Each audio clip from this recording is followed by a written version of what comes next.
నమస్తే. ఇప్పుడు మీరు చూడబోతున్న వీడియో ఖచ్చితంగా మీకు ఉపయోగపడుతుంది, నచ్చుతుంది కూడా. మరి మీకు నచ్చిన విషయం నాకు తెలియాలి అంటే ఈ వీడియోని మీరు లైక్ చేయాలి, షేర్ చేయాలి, అలాగే మన ఛానల్‌ని సబ్స్క్రైబ్ చేయాలి. మీ సపోర్ట్‌ని నాకు అందిస్తారు కదూ! ఓకే. ఇప్పుడు వీడియోని స్టార్ట్ చేద్దాం. నమస్తే, వెల్కమ్ టు అవర్ ఛానల్. నేను కుప్ప పద్మిని. ప్రస్తుతంతో పాటు ప్రముఖ ఆధ్యాత్మికవేత్త, ప్రముఖ న్యూమరాలజిస్ట్ లక్ష్మీ నరసింహస్వామి ఉపాసకురాలు శ్రీమతి స్రవంతి గారు మనతో పాటు ఉన్నారు. మాట్లాడదాం. నమస్తే అక్క. నమస్తే పద్మిని. అక్క, కొన్ని అంశాలు అంటే బ్రాటప్ లో ఎవడి పాపాన వాడే పోతాడు అనేది మనందరి బ్రాటప్ లో ఉంది, సనాతన ధర్మంలో ఉన్న వాళ్ళందరి బ్రాటప్ లో ఉంది. ఇంకా మళ్ళీ మాట్లాడితే ఒక 30 years నుంచి మనం చూసుకుంటే ఈ జనరేషన్ లో, ఈ 30 years లోపు ఉన్న వాళ్ళలో ఖచ్చితంగా అయితే ఇదే బ్రాటప్. మనం ఎవరి జోలికి వెళ్ళొద్దు, ఎవడి పాపాన వాడైపోతాడు, భగవంతుడు ఉన్నాడు చూసుకుంటాడు.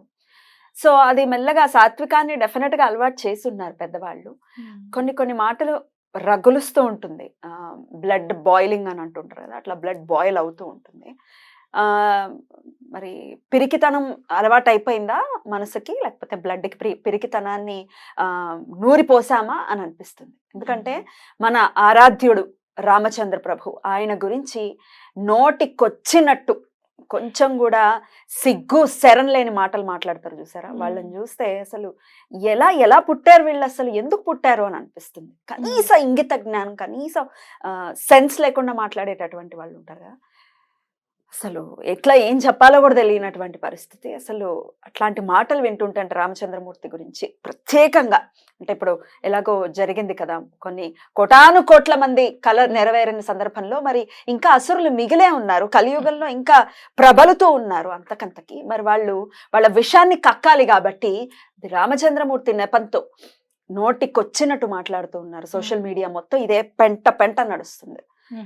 ఎట్లా చూస్తారక్క, దీనికి ఏంటి సమాధానం? ముందు ఫస్ట్ ఒకటి మాట్లాడుకుందాం. చేతగానితనము, లేకపోతే అతి మంచితనము, అతి సర్వత్ర వర్జేత. చూసావా, వాడి పాపాన వాడైపోతాడు అన్నది ఎప్పుడు అనుకోవాలి అని అంటే, మనని అనవసరంగా తిడతాము, లేకపోతే సాంఘికంగా మనని ఎవరి గురించి తప్పుగా మాట్లాడుతూ, మన తప్పు లేనప్పుడు ప్రతి ఒక్కళ్ళకి సంజాయిషి ఇవ్వాల్సిన అవసరం లేదు అని చెప్పి వచ్చింది ఆ మాట, ఎవరి పాపాన్ని వాడైపోతాడు అని. కానీ ఎక్కడైతే దైవ నింద జరుగుతుందో, గురు నింద వింటామో అక్కడ మాత్రం ఎవరి పాపాన్ని వాడిపోతాడని మాత్రం అనుకోకూడదు. ఎందుకు అంటే దైవ నింద చేసినప్పుడు, గురు నింద చేసినప్పుడు మనం గనక మాట్లాడకపోతే దైవానికి కోపం వస్తుందా, గురువుకి కోపం వస్తుందా అని కాదు, ప్రకృతికి కోపం వస్తుంది. ఇప్పుడు ఇవన్నీ వనరులన్నీ కూడా దైవం సమకూర్చినవే కదా. పంచభూతాలన్నీ కూడా, పీల్చే గాలి, తాగే నీరు, నిల్చునే భూమి, ఇదంతా కూడా భగవంతుడు మనకి ఇచ్చినదే కదా. మరి ప్రకృతి మనకి సహకరిస్తుంది, మనం ఎక్కడ కూడా ఎప్పుడు ఇబ్బంది పడకుండా. అలాంటప్పుడు దైవం గురించి నింద విన్నప్పుడు, గురువు గురించి నింద విన్నప్పుడు అయ్యో కనీసం స్పందించలేదే అని చెప్పి ప్రకృతి తప్పకుండా నోట్ చేస్తుంది. అందుకనే ఈ ప్రకృతి వైపరీత్యాలు కూడా. కాబట్టి తప్పకుండా మనం మాట్లాడాలి, ఇదొకటి గుర్తెరగాలి ఎవరైనా కూడా. ఇక భయము, చేతగాంతనము అని అంటే వాళ్ళు ఏమంటారో, వాళ్ళు ఏం చేస్తారో, ఎదురు ఇంకా ఏం వినాల్సి వస్తుందో అని చెప్పి కొంతమంది భయపడతారు, కేసులు పెడతారని. కేసులు వాళ్ళు ఒక వర్గానికి సంబంధించిన వాళ్ళు, వాళ్ళకి బోల్డ్ అని వెసులుబాట్లు ఉన్నాయి. ఈ అహంకారంతోనే కదా వాళ్ళు పెట్రు అయిపోయి మాట్లాడే మాట. అంతే కదా. అయితే వాళ్ళకి వెసులుబాటు ఉన్నా కూడా వాళ్ళ అంటే వాళ్ళ గురించి మాట్లాడకూడదు, లేకపోతే వ్యక్తిగత దూషణ చేయకూడదు. మనం ఇక్కడ వ్యక్తిగత దూషణ చేయట్లేదు. ఎక్కడైతే దైవం గురించి మాట్లాడారో అది ఎవరైనా కానివ్వు, ఏ మతం వారైనా కానివ్వు, ఏ కులం వారైనా కానివ్వు, వాళ్ళని మాత్రం ప్రతిఘటించాల్సిందే. మన మీద కేసు పెడతారు అని మనం భయపడకూడదు. ఎందుకంటే మనం ఎక్కడ కూడా వ్యక్తిగత దూషణ చెయ్యట్లేదు, వాళ్ళ కులం గురించి మాట్లాడట్లేదు మనం ఎవరం కూడా. మా రాముడు గురించి మాట్లాడవు, నువ్వెవరివి, అసలు నీ అర్హత ఏంటి అసలు శ్రీరామచంద్రమూర్తి గురించి మాట్లాడడానికి అని మనం అడుగుతున్నాం, అవునా కాదా? కాబట్టి మనం దాని గురించి ఏం భయపడక్కర్లేదు. ఇప్పుడు శ్రీరామచంద్రమూర్తి గురించి మాట్లాడిన మాటలు ఒక్కటి మాత్రం వాస్తవంగా నేను చెప్పగలుగుతాను. ఒక్కసారి నేను నేను విన్నప్పుడు ఆంజనేయ స్వామి ఊరుకోడు అనేది నా మనసులో చాలా గట్టిగా నాటుకుపోయింది పద్మిని. అసలు అంటే ఎటువంటి పరిస్థితుల్లోనూ ఆంజనేయ స్వామి మాత్రం ఊరుకోడు అని చెప్పి.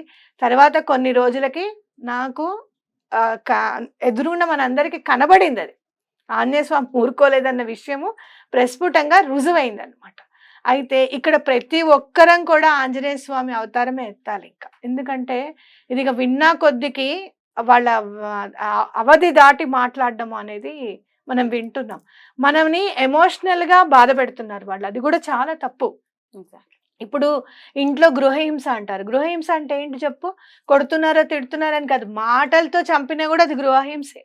కాబట్టి మన రాముడు గురించి మాటలతో ఇష్టం వచ్చినట్టుగా మాట్లాడడం కూడా మనని ఎమోషనల్ గా మనని హింస కిందకే వస్తుంది. కాబట్టి తప్పకుండా మనం వాళ్ళకి సమాధానం చెప్పాలి. ఏంటి ఆ మాటలు అంటే అవి మళ్ళీ అనటం కూడా బాధాకరం. కానీ చూడని వాళ్ళ కోసం ఇప్పుడు ఏం డిస్కస్ చేస్తున్నామో అర్థం కాదు. రాముడిని ఏమన్నారు అని అంటే, ఫర్ ఎగ్జాంపుల్ చెప్పాలి అంటే మగవాడు కాదు, వక్షోజాలు ఉన్నాయి ఆయనకి, ఆయన అసలు మగవాడు కాదు, అనుమానం మీద అనుమానం చెప్పలేకపోతున్నా నేను అసలు.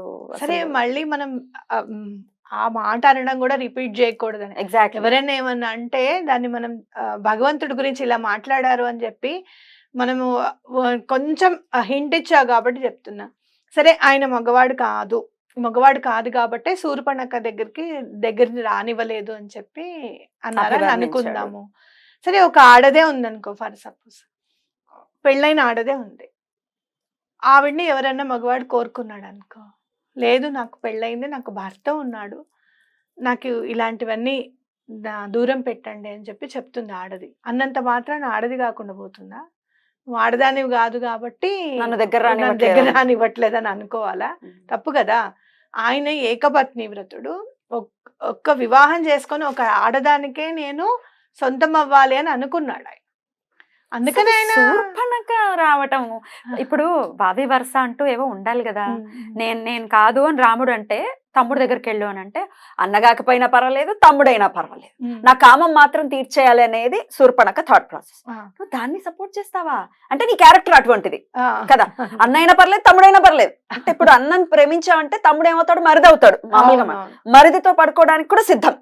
అది ఇట్లా అనటానికి ఎట్లాంటి నాకేం బాధ అని అనిపించట్లేదు. అంటే ఆ క్యారెక్టర్ ని సపోర్ట్ చేస్తున్నావు అంటే నీ క్యారెక్టర్ కూడా అదే.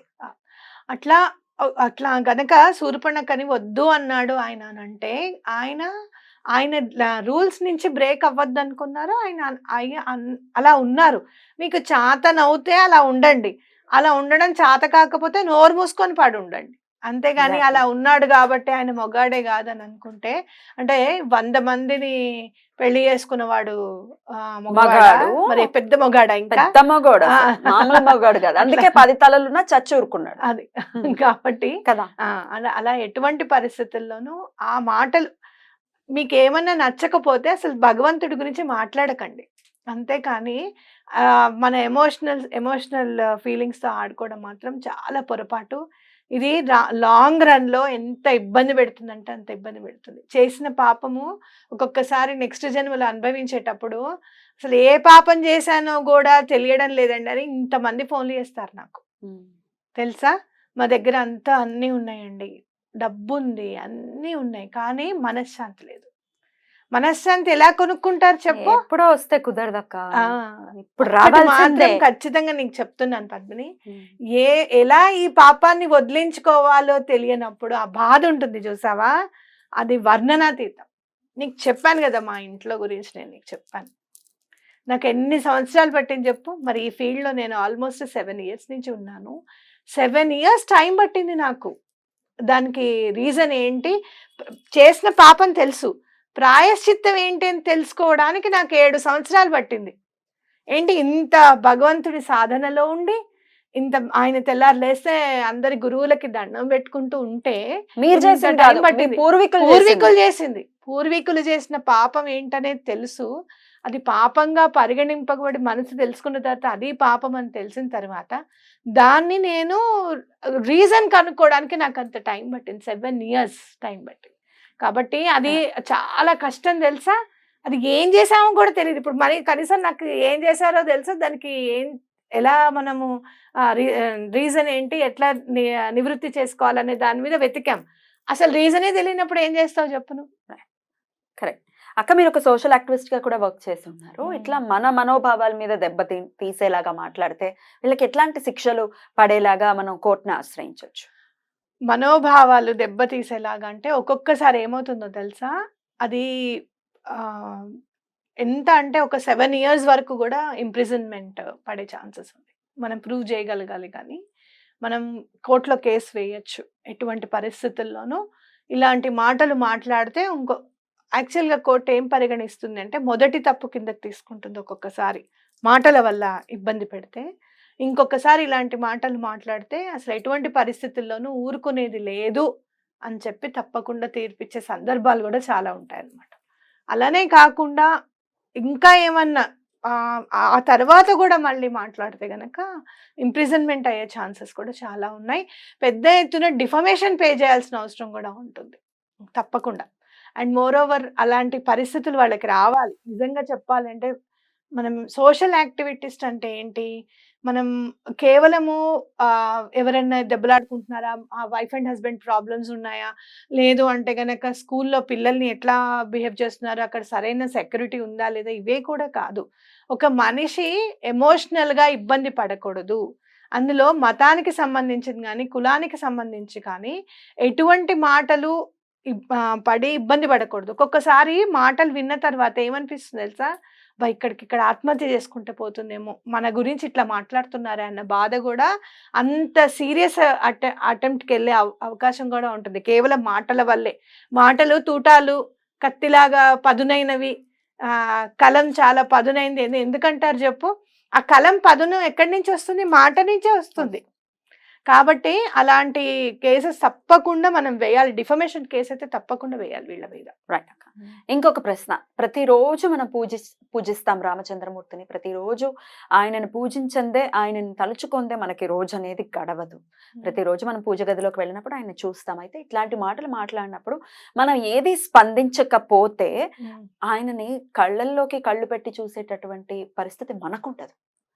నాకైతే అనిపిస్తుంది చాలా లో అయిపోతాను నేను తప్పు చేశాను అన్న ఫీలింగ్కి వస్తాను. అట్లీస్ట్ నేను స్పందించలేకపోతున్నాను, నాకేంటి నన్ను ఇలా బాధ పెడుతోంది, అలాగే ఫీల్ అయ్యే వాళ్ళు చాలా మంది ఉండొచ్చు. ఈ భారం నుంచి ఈ అపరాధ భావం, ఇది ఖచ్చితంగా అంటే మాట్లాడలేని, నేను స్పందించట్లేదు, అపరాధ భావం నుంచి ఎలా బయటపడచ్చు? అపరాధ భావం నుంచి బయటపడేది కేవలం మాట్లాడి మాత్రమే బయటపడగలుగుతాం. ఇవాళ నువ్వు ఇలా మాట్లాడావు కదా, మనం ఇలా దీని గురించి ఇలా కాదు, ఇలా ఉండకూడదు అని చెప్పాం కదా. నువ్వు చూడు, ఎప్పుడైనా ఫేస్బుక్లో మళ్ళీ రాముల వారి ఫోటో కానివ్వు, లేదంటే ఎక్కడికి వెళ్ళేటప్పుడన్నా గుడిలో కానివ్వు, మీ ఇంట్లో ఫోటోలో కానివ్వు, విపరీతమైన కళ కనిపిస్తుంది, విపరీతమైన నవ్వు కనిపిస్తుంది. మనం అక్కడ రాముల వారిది ఈవెంట్ చేసాం. ఫస్ట్ వచ్చినప్పుడు కంటే ఈవెంట్ అంతా కంప్లీట్ అయ్యేటప్పటికి విగ్రహాల్లో ఇంకొంచెం మందహాసం కనపడింది అని చెప్పి మనమే కాదు అందరూ అన్నారు. అవునా కాదా? నా గురించి మాట్లాడావు నువ్వు అన్నప్పుడు ఒక తండ్రి ఎంత సంతోషిస్తాడు. నాన్న నన్నంటే నా కోపం రాదు నాన్న, మిమ్మల్ని అన్నాడు, మిమ్మల్ని అనడానికి అసలు వాడికి ఎంత ధైర్యం ఉంటే ఆ మాట అంటాడని చెప్పి మనం అంటాం. తండ్రితో అంటాము, తల్లితో కూడా అంటాం. నా గురించి మాట్లాడు నువ్వు, భర్తతో అయినా సరే నువ్వు నన్ను తిట్టు, మా అమ్మ వాళ్ళ జోలికి వెళ్ళావంటే మాత్రం నేను ఊరుకోనని ప్రతి భార్య అనే మాట. మరి మన రాముడి గురించి అంటే మనం ఊరుకుంటామా? చావలేదా మనకి కొంచెం కూడా? కాబట్టి ఎటువంటి పరిస్థితుల్లోనూ ఆ పని చేస్తే తప్పనిసరి పరిస్థితుల్లో విజయం చేకూరుతుంది. అది చెయ్యాలి. అపరాధ భావం నుంచి బయటపడాలి అంటే తప్పకుండా మనం మాట్లాడాలి. అందరికీ మాట్లాడేటటువంటి పరిస్థితి ఉండదు, లోపలే బాధ ఉంటుంది. వాళ్ళు ఆ బాధ నుంచి బయటపడటం ఎలా అనేది రెండు చేతులు ఎత్తి అలా మాట్లాడలేని పరిస్థితుల్లో ఉంటే ఇంట్లో కూడా మాట్లాడొద్దని కూడా అంటారు. నీకెందుకు, నువ్వు ఊరుకోరే, పొద్దున్న ఏదైనా గొడవ వస్తే నువ్వు కాదు అందరం బయటపడాలి అని కూడా అంటారు. అప్పుడు భగవంతుడి రాముడి గురించి ఎస్పెషల్ గా ఏమనంటే ఆంజనేయ స్వామి దగ్గర రెండు చేతులు ఎత్తి దండం పెట్టి, ఇది నాకు విపరీతమైన బాధ కలిగిస్తోంది స్వామి, మన స్వామి గురించి మాట్లాడారు వాళ్ళు, నన్ను నువ్వేం చేస్తావు నీ ఇష్టం నాయన అని చెప్పి రెండు చేతులు ఎత్తి ఆయన చేతిలో పెట్టేసేయండి, చూసి రమ్మంటే కాల్చి వచ్చే రకం ఆంజనేయ స్వామి, ఇంకేం కావాలి. The most perfect management and ఆ మేనేజ్మెంట్ చేయడానికి ఆంజనేయ స్వామి గురించి తెలుసుకోవాలి. ద మోస్ట్ టూల్స్ లేకుండా అవతల వాళ్ళ టూల్స్తోనే వాళ్ళ రాజ్యాన్ని నాశనం చేయడం అంటే అది ఓన్లీ ఆంజనేయ స్వామికే చేకూరింది. అవునా కదా? ఏమీ లేకుండా, ఆయుధం కూడా లేకుండా వెళ్ళాడు ఆయన. వస్తాడా ఆయన ఇలాంటివన్నీ ఆపడానికి? తప్పకుండా వస్తారు, తప్పకుండా ఎటువంటి పరిస్థితుల్లోనూ వస్తారు. పద్మిని రాసి పెట్టుకోను, ఎందుకంటే నా అనుభవంతో వచ్చింది కాబట్టి చెప్తున్నాను నీకు. ఎటువంటి పరిస్థితుల్లోనూ వస్తారు ఆయన. అట్లా మనము బాధపడకూడదు. ఎప్పుడు కూడా మనని ఎవరన్నా ఒక మాట అన్నా, మన అమ్మ నాన్నని ఎవరన్నా అన్నా, మన దైవాన్ని ఎవరన్నా అన్నా కూడా ఏంట్రా అన్నావు మళ్ళీ ఇంకో మాట అను అని చెప్పి లాగిపెట్టి ఒకటి కొట్టాలి గాని, కళ్ళమడి నీళ్ళు తెచ్చుకున్నాం అనుకో వాళ్ళకి ఇంకొక మాట అనడానికి మనకు అవకాశం ఇస్తున్నాడు. ఇది వాడి గురించి కాదక్క, రాముడు గురించి నేను ఆ. అది వినాల్సి వచ్చిందన్న బాధ ఉంది చూసారా, విన్నాక అది డైజెస్ట్ అది అవ్వట్లేదు. అది నువ్వు అది రాముల వారే నీ చెవిన పడేటట్టు చేశారు అనుకో. ఇప్పుడు నేను వినలేదు అక్క ఇలా మాట్లాడారని చెప్పి నువ్వు చెప్పావు, Yeah. నువ్వు విన్నావు అని అంటే నువ్వు చేయాల్సిన కర్తవ్యాన్ని ఆయన నీకు బోధించాడు. నీ తండ్రే చూడమ్మా నా గురించి ఎలా మాట్లాడాడో, నువ్వు నలుగురు ముందు వెళ్తావు కదా, కెమెరా ముందు మాట్లాడతావు కదా, ఒకసారి ఏది వాడి మీద జడిపించి కొరడా అని చెప్పి చెప్పాడు ఆయన నీకు. అలా ఆలోచించాలి. అంతేగాని మనం బాధపడ్డామనుకో ఇంకొంచెం బాధపడదాంలే అనుకుంటారు. కన్నీళ్లు చాలా విలువైనవి, ఇలాంటి వాళ్ళ కోసం వదులుకోకూడదు వాటిని. కానీ అది చేతుల్లో లేనటువంటి ఇది నువ్వు తప్పకుండా చూస్తావు చూడాలని తొందరలో. నేను మనస్ఫూర్తిగా కోరుకుంటున్నాను. మ్మ్. ఎందుకంటే ఇంత బాధ్యత రహితంగా మాట్లాడేటటువంటి పరిస్థితి, అంటే ఎమోషన్స్ మీద దెబ్బ కొడుతూ ఉన్నారు.